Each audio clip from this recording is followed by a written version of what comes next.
a revêtu la djellaba, la chemise blanche, revêtu du burnous, il n'a pas mis sa capuche. Là, La djellaba de son père.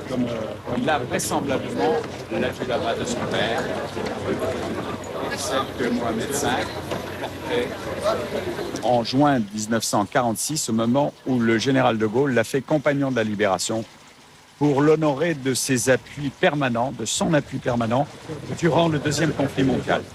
Il paraît, lors du moment de François Mitterrand, le prince Moulay Rachid, le deuxième prince héritier du roi du Maroc, le fils cadet. Je disais donc qu'on évoquerait bien entendu le Kosovo, puisque le général...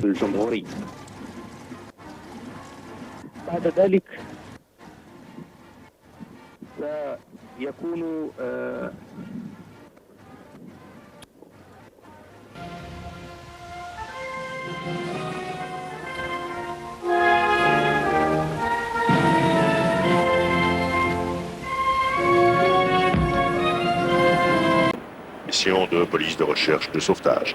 Vous le voyez, les troupes à pied ont commencé leur descente des Champs-Élysées. Elles sont encore assez loin de la place de la Concorde. Elles n'ont pas encore atteint les chevaux de Marly. Et tout de rouge vêtu, pour la première fois sur les Champs-Élysées, les troupes marocaines de la garde de Sa Majesté le roi Hassan II. La garde royale, dit aussi la garde noire, tout de rouge vêtu avec le turban bleu. Je pense que nous verrons la ceinture verte également. Et le défilé de la garde royale commence par la clique.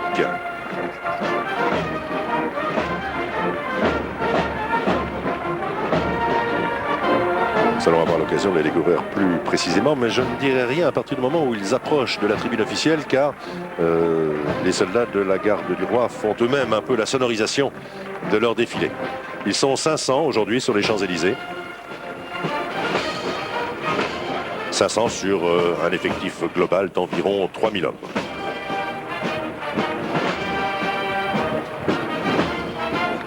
Tout à l'heure, on vous a tout dit sur cette garde royale. On vous a dit qu'elle était née en 1088 de l'ère chrétienne, au temps du sultan almoravide Youssef ibn Tachim. Et cette garde a survécu au siècle. C'est probablement l'une des plus vieilles troupes du monde. Vieille par le passé, mais jeune et extrêmement dynamique dans l'armée marocaine.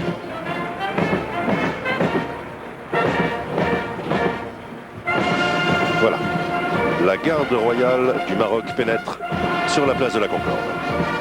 Le président de la République, le roi du Maroc, tous les membres du gouvernement et toutes les tribunes sont debout.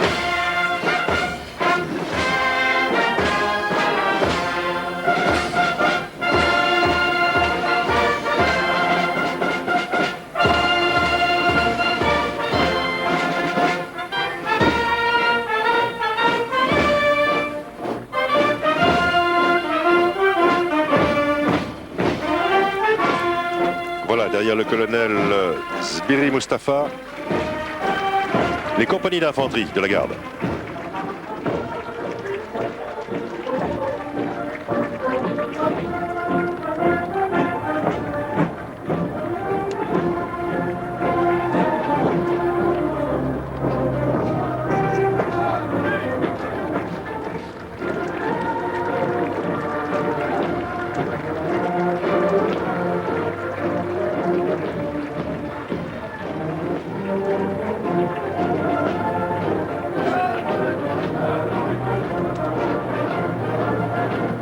Passant, vous entendez les soldats qui crient, et je peux vous dire ce qu'ils crient. Ils crient Dieu, la patrie, le roi.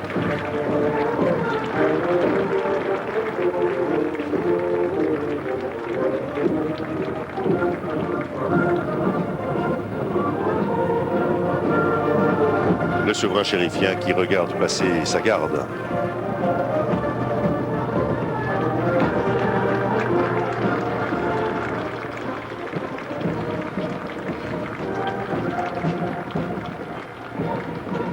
Alors bien sûr, ce n'est pas la première fois que des soldats étrangers défilent sur les Champs-Élysées. Cela s'est produit au lendemain des deux grandes guerres, bien évidemment, le 14 juillet 1919 et puis le 14 juillet 1945.